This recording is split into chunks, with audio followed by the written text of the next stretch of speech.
what ESG is about. It's about doing the analysis, getting an overview. It's not always about the most expensive measures. There's so many quick wins where less is even more, or where you just need to think it through. So for example, when you look at photovoltaic or solar installations, they work more efficient when they're combined with green areas. We spend so much time looking at biodiversity and how it impacts the real estate industry, and how the real estate industry is dependent on functioning ecosystems and so on. And there we really see less is so much more, less sealed areas. Don't call the gardeners often have wild green areas instead of a grass area, for example. Before we go into the podcast, if you could just go and rate this show on whichever platform you're listening to it, it makes a huge difference to the podcast, the amazing conversations we get to have, and the incredible guests we're able to get on the podcast. So it's probably not something you would think about, but if you could just go rate the show, follow it, or share an episode, it does make a huge difference to the show. Thank you so much. In a world increasingly facing the challenges of climate change, with the Building Green podcast, we will dive deep into the intersection of architecture, design, urbanism, and environmental responsibility. I'm Ladina Schipp, your host. I've been an architect and building site manager for the past 10 years. During my studies at ETH in Switzerland, as well as in my working environment, I've had many touchpoints with sustainability, like many of you, I guess. I've also learned to question what I've been told, which is why I decided to go deeper into the topic and uncover what sustainability actually means. My mission is to highlight the transformative power of sustainable architecture, not just as a practice, but as a catalyst for broader societal change. Subscribe for more of our content and enjoy the show. On today's episode of Building Green, we're joined by Christiane Conrads, the global real estate ESG leader at PWC. Christiane's journey into sustainability started with her background as a German qualified lawyer, specializing in European and environmental law. In this episode, we're going to talk about her work developing ESG strategies at PwC, helping clients navigate complex regulations like the EU taxonomy, and transforming their real estate portfolio. Her insights about how biodiversity and circularity will redefine the future of real estate, as well as the importance of integrating sustainable building materials. Let's dive in and find out how she's leading the charge for a greener and more sustainable real estate industry. Welcome to the show, Christiane. Christiane, thank you so much for joining me today in Building Green. It's a pleasure having you here. Thank you very much for inviting me. I'd like to start, let's just start with you telling me your story. How did you get where you are today? What made you want to go deeper into sustainability? Yeah, thank you, Ladina. Happy to share, a few bits of my story. So, by education, I'm a German qualified lawyer. I did a master's in European and environmental law. And I started my career in an international law firm in 2008 in Cologne, working in the real estate team there, and actually advising on real estate transaction, legal asset management work. I think it was around 2011 or 2012. I just came back from maternity leave, and we kind of had a management change within our firm.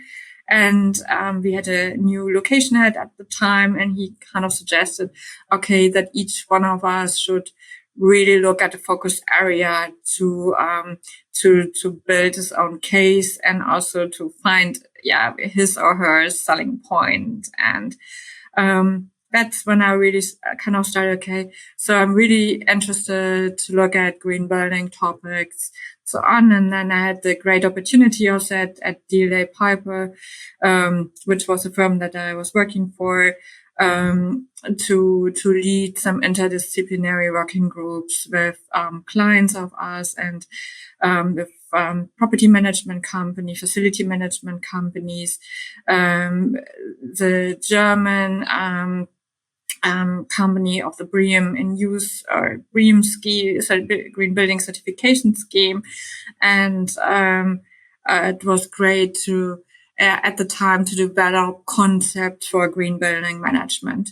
So that was really intense. So in addition to my standard work as a lawyer in the real estate industry, I got to work in an interdisciplinary team, and the focus was really on developing new concepts, further developing the BREEAM certification scheme so that it covers not only the building itself, but also the building operations.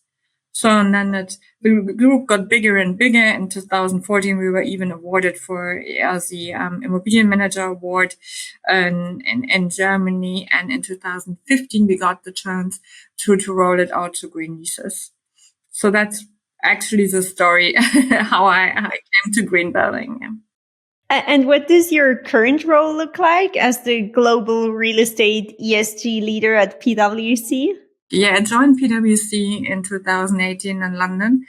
And so ESG or sustainability was more like a side topic, but not one of the main topics. So, and but that changed a bit with I think in 2020 when the sustainable finance regulation driven by the European Green Deal, European Action Plan, slowly entered into force. So like the SFDR, the taxonomy regulation, that's also when more and more clients started to look at how to comply with these, also the level 1 regulatory requirement at the times. And we noticed at PwC that our clients have many questions, but we also at PwC need to kind of join forces within the firm and bring the right people on the job, and need to start to speak the same language about ESG, because PwC, of course, we're an audit firm, but we are also a consulting firm, giving legal, giving tax advice, have a broad range of service offering. And what we thought at the time, we would like to help our clients on the ESG journey with as many services as we can, and try to help them throughout the real estate and investment lifecycle. And that's when in 2020 we started to build our ESG real estate team. At first it was an EMEA group, and then we expanded it to cover all regions of the globe. And I think it was 2 years ago, because what we really see, it's a global transformation, and sometimes it's a race from standards, but we need to work together on it, and need to learn together. Yeah, I want to go deeper into the global topic, but let's start at the basics. Like, ESG is a term we hear a lot, but I think it's still a bit of a mystery to many people. Could you break it down for me? Yeah, in theory, it's very simple. It's about higher environmental and social standards, and in a balanced way. And what are the key factors you and your team focus on when you're evaluating ESG in the real estate world? That depends really on the client's needs. So if it's a client who needs to publish its first sustainability report on a CSRD, for example, we will apply all the requirements and have our client with the double materiality assessment. But we also see clients who want to find good solutions for their stakeholders, meaning their investors. More and more banks and financiers are asking for sustainability requirements, for example, in project development. And then we look there and start with stakeholder analysis, and really to start setting up an ESG strategy for the client. Can you share like a small case study of a real estate project that shows how you've successfully integrated the ESG principles? Yeah, there are many. So, but I think when it comes to ESG, it's really a broad understanding about the environmental and social goals. And I think the targets of the ESG transformation are very well contained in all the international treaties or objects. So when it comes to the Sustainable Development Goals, example, then we have the Paris Climate Accords, we have the Kunming and Montreal agreement or protocol when it comes to biodiversity standards, and so on and on. So I think the targets are clear. So it's really about higher environmental and higher social targets, and in a balanced way. And so then it's really about an overall assessment. So you cannot, for example, looking at the real estate industry, you cannot look just at the building operations and, for example, get rid of the building stocks and erect it in the same way, but only more energy efficient. So that's not really sustainable. So you need to also look at the impact during the construction phase and throughout the life cycle. And I think when you look at the methodology to apply ESG to achieve the targets which are mentioned, it's only about 4 rules. And so 2 already mentioned: higher environmental and social targets without in a balanced way, not only focusing, for example, on environmental targets and not on social minimum safeguards, for example, human rights standards in supply chain, for example. Then you need to do a life cycle assessment. So it's about the overall impact of your investment, of your asset, of your business operations. Then it's about the double materiality topic. So you need to look at increasing physical transitional risks that might impact your asset. And it's also about the impact your property has on the environment and society. Start with analyzing that. And the 4th rule is really about being transparent. So we are at the beginning of a giant transformation. I think the world hasn't seen a transformation at that scale for the last couple of 100 years. And so we are still in the phase of collecting data, benchmarking, and getting an overview. So you don't have to be good at everything, but at least be transparent. And when we look at these 4 principles, I would say, so we call them guiding principles of the ESG transformation. They are not really that complex. So what we did is, for example, we did some case studies and looked at some developments to identify further room for potential. And for example, we looked at a great development in Saudi Arabia, where we also felt that we saw that really ambitious targets and already really good environmental ESG standards using the Salmani architecture. But what we identified in addition was that, for example, looking on climate change adaptation measures like an energy concept and do not significant harm test, for example, which kind of needs to also that really help to show further room for improvement. A life cycle assessment was something which could also be put on the agenda to really get not only one piece of the puzzle, but the entire puzzle. That makes total sense. And sustainability requirements and economical returns often need to balance each other, especially if you talk about these kind of big developments. How do you approach that in your work? So of course we have a big team focusing on valuation and how ESG is impacting valuation. And but globally accepted valuation standards are being developed, but they are not there yet. But of course, we already see the economic impact of ESG. We see it in all the different, from all the different stakeholders. For example, looking at the risk assessment, which is now looking at physical risks, also doing a forecast how, for example, severe weather events will impact the property over the next years. We see more and more insurance companies that step away from extreme weather insurance and in some regions. where as high risk for flooding, for example. There are several studies really confirming that you have a more stable rental environment where you have green buildings. So this leads in the end to higher rents, but also to less fluctuation, less need for capex works and so on. So there is a monetary impact, but it's still tricky right now to assess all the time. And what is ESG is about? It's about doing the analysis, getting an overview, and really questioning. It's not always about the most expensive measures. Sometimes it's also there's so many quick wins where less is even more, or where you just need to think it through. So, for example, when you look at photovoltaic or solar installations, they work more efficient when they're combined with green areas. And then you have kind of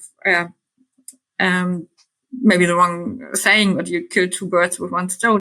And also something we spend so much time looking at biodiversity and how it impacts the real estate industry, and how the real estate industry is dependent on functioning ecosystems and so on. And there we really see so much more less sealed areas.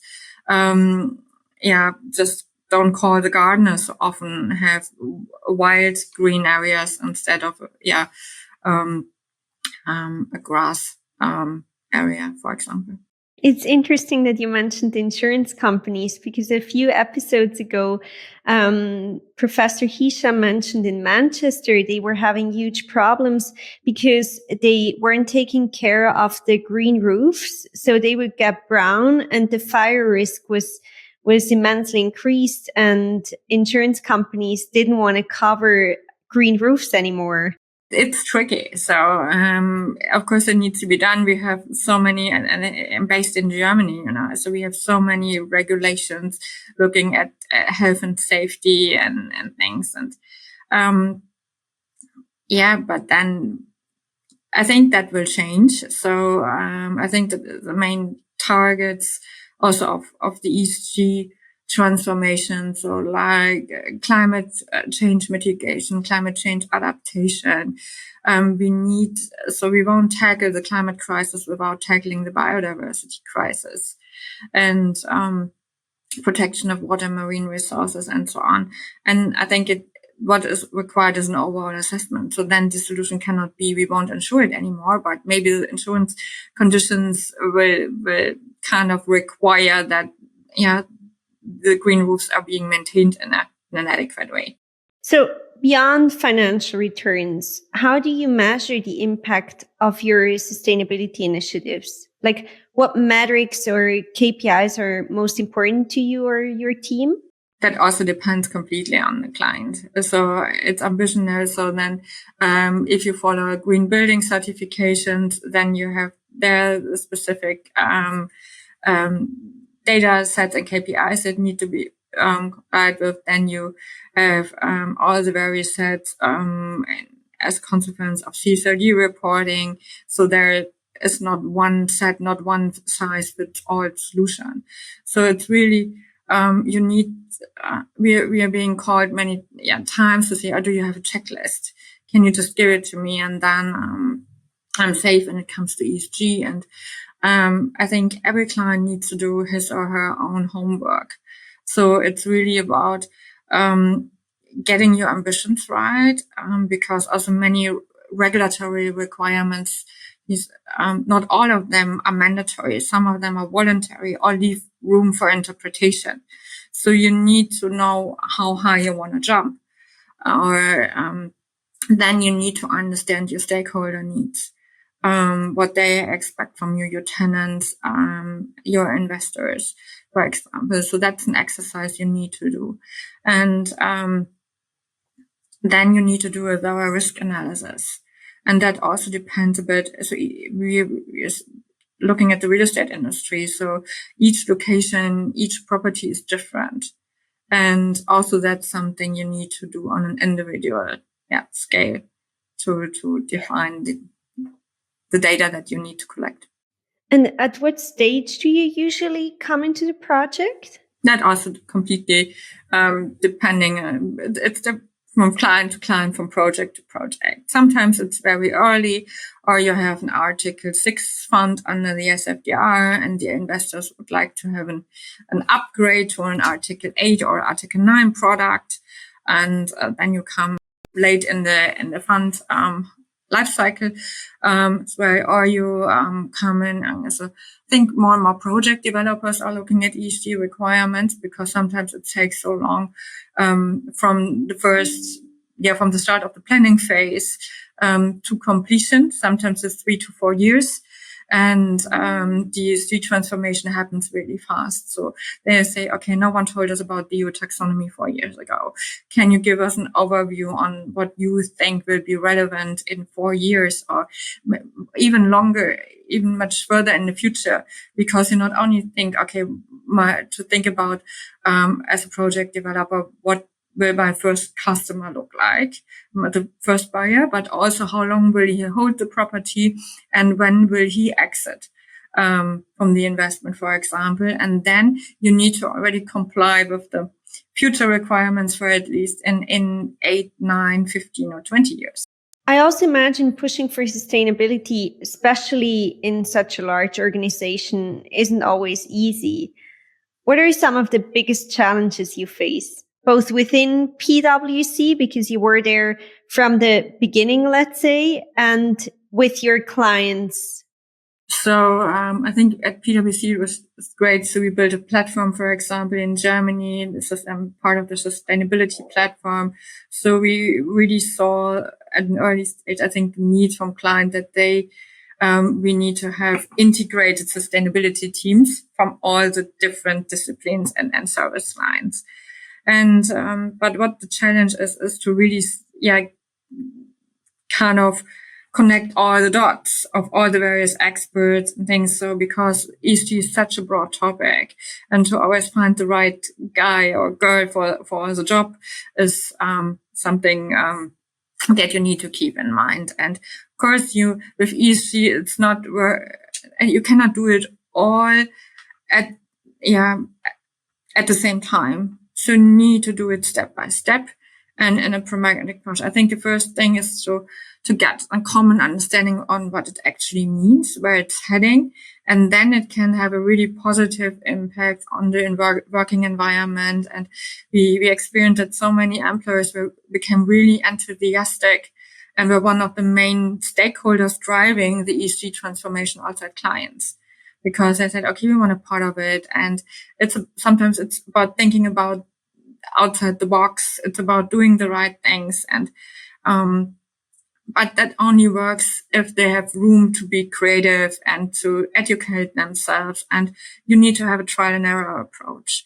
If anybody is already, at the limits, working around the clock, and then and then you have an additional set of requirements that you need to comply with regarding ESG, that's not working. So you need to allow for time, and you need to allow for the fact that it is a journey. Can you share an example where you had to really get creative and think outside the box? I think it was actually in our main ESG project that we worked on. So you need to, because it's if you do it right, you get to know the client very well, the environment, the stakeholders. And I think also when maybe coming back to the first example that I shared, looking at property and facility management.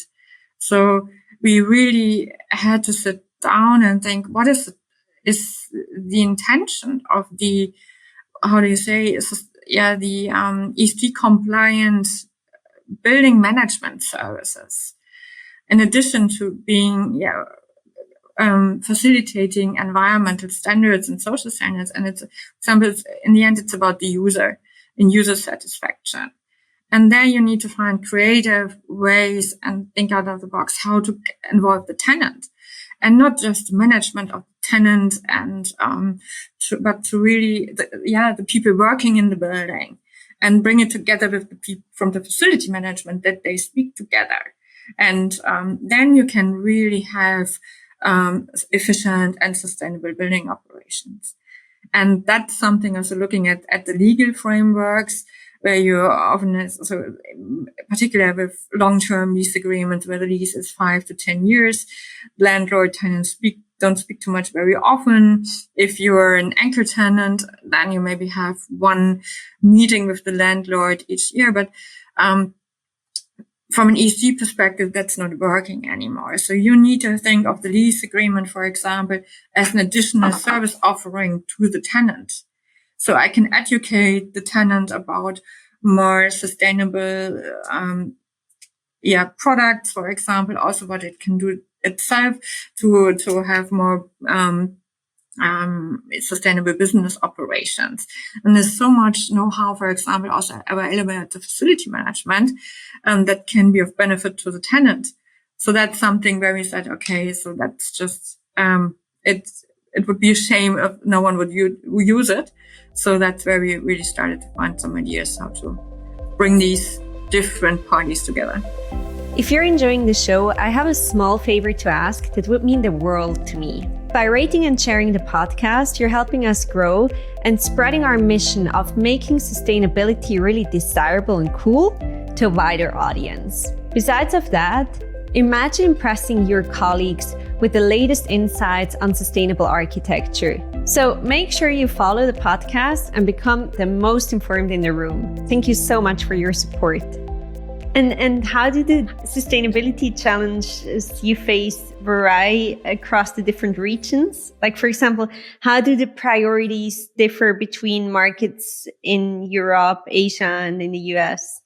Sometimes I'm surprised that I think we also things, for example, looking at the US, they say, oh, we are not so keen, or sometimes it depends a bit who you're speaking. So they, but they don't label it as part of the ESG agenda, for example. So when you look at the US, so you have so great approaches, which are just being used on a day-to-day basis. For example, when it comes to integrating communities, neighborhoods, and the exchange to really build inclusive city quarters and developments. I'm really impressed by what is happening in the US. Then I'm also looking at the SEC. I think when it comes to sustainability risk and disclosure requirements, we also see that there's a great push for that as well. And also when it comes to really promoting innovation. So, and I like the pragmatic approach there. So looking at Europe, we are good when it comes to governance. Some people say it's maybe too much governance, but of course it's not. I think we have achieved so much in Europe, and it really has, global impact. And, so the world is looking at, and trying to work out what works well and where maybe some things need to be improved. But I think that's where Europe is leading. And, but also looking, for example, at circularity, there's so great solutions in Japan. Example, China is also pushing for innovation when it comes to green tech. So there, Australia, great solution when it comes to energy concepts, so very pragmatic approaches as well. So that's what it makes so interesting. So we can learn from each other, the exchanges required. That's also what I like most about this podcast series, that I get to talk with experts from all over the world and see that everybody is like fighting for the same goal, let's say, but having different focus areas that they really push forward. That's cool. And with all these experiences that have come together over the years, can you give me an example of a regulation that has significantly influenced the way your PWC approaches sustainability in real estate? I have to say I'm a big fan of the EU taxonomy. Also, when you look at the different regulatory frameworks, also, I think it feels like the regulator, what is doing there is, as I said before, it's very complex, dynamic, and we have different regulation happening at the same time. So, for example, we have the sustainable finance regulation, which is more like horizontal, I would say. It's about redirecting capital flows towards sustainable investments. And so no one is really forced to maintain a certain sustainability standards. But if you do, you need to be compliant. So, and then at the same time, we have, many top-down regulation happening at the same time, where the regulator, the governments actually say, oh, you need to replace your heating systems. You need to put photovoltaic installations on your roof. And this is happening at the same time. So it's all, a bit challenging for market participants, and it needs to be harmonized with each other. I totally agree with that. But when you look at the different regulations, it sometimes feels like, oh, there's so many people, puzzle pieces, but we see more and more puzzle pieces and it really fits together. And the overall trend is clear. And what I really like is the taxonomy regulation with its methodology. So you have to have a positive contribution to the environmental targets. Then, if you can tick that box, you cannot harm other environmental targets. For example, you need to have minimum standards. Then also on top, you need to comply with duty of care supply chain, social minimum safeguards, for example. So you need to have in the supply chain, minimum human rights and employee standards. And I think that's really, a simple methodology, and but it covers it all. It comes back to what I said at the beginning. So it's really about higher environmental and social targets in a balanced way, and that's what the taxonomy, I think, brings to life in a great way. It all has its advantages and disadvantages. On the other hand, one of our guests a few weeks ago, he is focused in Southeast Asia and more into biophilic designs. And he said, for example, the good thing of building there is that they can just implement something really quickly, try out a new material, test out different things. And here in Europe, of course, we need to pass every material through all the regulations. But on the other hand, everything is really well regulated and has its standards. And so when it comes to ESG, you mentioned it earlier, very quickly.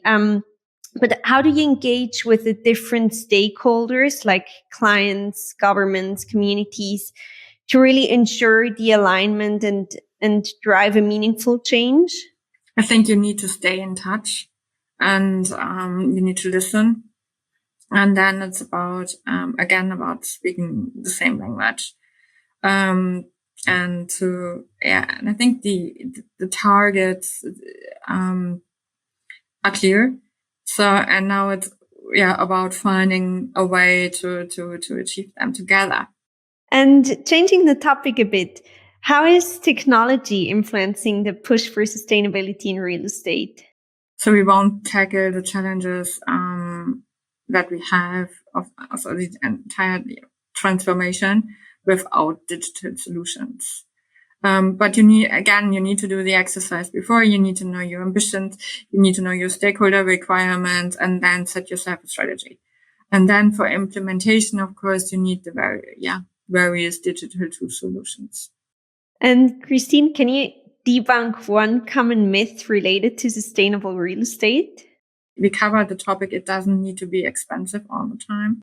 It's fun working in ESG. You learn so much, but you need to engage with people from the beginning in the right way to motivate them. You need to listen and then start to develop things together. You just said it, like ESG is sometimes criticized for being more of a PR exercise than a real change driver. How do you respond to this criticism, and what can be done to ensure that these ESG efforts are really impactful and not as some people think? So I think we are on the right way. So that's kind of with all the different regulations becoming with entering into force. We see more and more standards. We see with CSRD is kind of putting an end to that, and also various regulations on greenwashing. Also, when we look at some court cases looking at greenwashing requirements, I think we're already pretty far, and people are very aware of it. And and I think it's about credibility, and also collecting all the data for, so you cannot publish something which you cannot verify by your data. And that's really key. And also the 4 guiding principles, which I mentioned before, if you do that exercise, do that analysis and keep that analysis, not just put it in a drawer and put it away, but also disclose it and collect it. And then it's really, the risk of greenwashing is rather low, but it's an important topic. And I think what I really like, it's becoming all more comparable. And think we achieved a lot in a very short time in this regard. And where do you see the future of sustainability in the real estate sector? Are there any trends or innovations that you're particularly excited about? I'm really excited about the biodiversity topic, changing the world of real estate, the way we construct new buildings, but also how our urban areas look like. So when you look at the EU nature restoration law, for example, and so also when you look at the biodiversity strategy, it's about connectivity between ecosystems. And that needs to go over also existing building stocks. It's about less sealed area. It's about shadows in urban areas by trees in the streets or green facades and so on. And what I think as this will change so much, it will reduce climate and biodiversity risks, physical risks. Then it will just make our world so much greener. And so I'm really excited to see that materializing. So do you think the industry needs to focus a lot on biodiversity to really keep moving forward? In my personal opinion, there won't be a way around it. So the real estate industry is highly dependent on resources and on functioning ecosystems to get these resources for building construction, but also for building operations. We need good quality air around the building. We need clear and clean water. So I think that will be key, and also in the future. And we published a study in Germany 1.5 years ago, just to increase awareness about the topic. There's so many simple solutions will just also be of more benefits also for the users. Again, I mentioned the topic of user satisfaction, tenant satisfaction, with more green areas and also more efficient building operations due to green areas. I think our world of real estate will look differently. Can you give some examples of like small changes that maybe even people can do by themselves or developers that they might forget about? So it's really about also to do a biodiversity assessment at the beginning. So as I said, try to look at surrounding areas, not look at the island of your property, of your development, but you need to look what's around, what protected areas, and how you can really contribute to the connectivity in this over your property or development. Less sealed areas, more trees in the trees, more shadows in the trees. So there's so many simple things. And as I said before, don't get rid of the grass. Just have wildflower areas there. Don't call the gardener so often.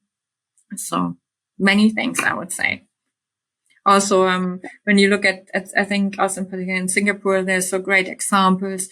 There you have the car parks in like the first floors of the building. You have it surrounded by green areas, green walls, green facades. and also where you have complete noise reduction, you have extreme cooling at the property, but also in neighboring adjacent properties as well. What do you mean when you say don't call the gardener so often? So it's about variety in things. And look at the right, you need to look at the right plants for your green areas. So you need to avoid invasive plants, because then you have less variety in the end than you had before. So you need like green area of Wildwiese, we say in German. So not just grass area, but have wildflowers and just let it grow a bit. I have one last topic that I'd like to touch.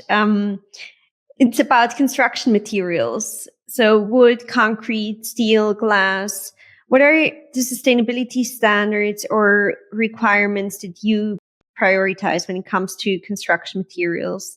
Again, it comes to the four guiding principles.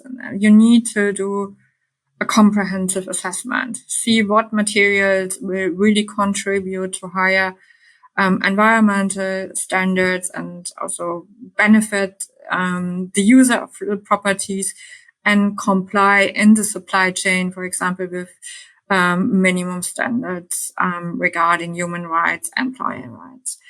Then, of course, you need to do the life cycle assessment and see how you can extend the life cycle, how you can reduce negative impact by recycling, by upcycling, for example, or just reuse of complete building parts. And then start looking at project development at the beginning. Of course, I think material passwords are key. That you can regard buildings as storage for resources, for copper and iron, but you need to know where it is inside the building. So I really believe in these material passwords, but these passwords also need to be handed over to future owners, to future property facility managers of the property as well. It's not sensible to only have one in time perspective there. What are those material passports? So it's actually used when a property is being developed, or also for existing buildings. You really have a booklet where you say, okay, what materials were being placed in the buildings, and where they come from. Ideally, they are connected also to some fairs that you see the actual price, so that you can monetize, at least have an idea about the economic value and you can extend these passwords. Examples also when these passwords are putting into, you have the environmental footprint of the materials being used, and also, for example, have a biodiversity risk or impact assessment combined already with the materials. And you need to think also, I think climate change and biodiversity loss, there you cannot think look at one topic without looking at the other. We won't tackle the climate crisis without tackling the biodiversity crisis. So, and I think when you look at circularity, also both things are really connected. Biodiversity and circularity. So that needs to be also thought together. That's a wonderful ending. Thank you very much, Christiane. If people want to follow your work and see what you do, where can they find you? Okay, they can find me at PWC. And of course, you can blend in my contact details, and also you can find me on LinkedIn under my name. I'll connect your LinkedIn in the project description. Thank you very much for joining me. It has been super insightful. Thanks. Thank you, Nadina. A huge thank you for listening. Make sure you subscribe to the show wherever you listen to the podcast to support me and so you don't miss an episode. And while you're there, I'd also be so grateful if you could rate and review us. If you have any guest suggestions or any feedback, you can find me on the socials at Ladina Schöpf. Thanks.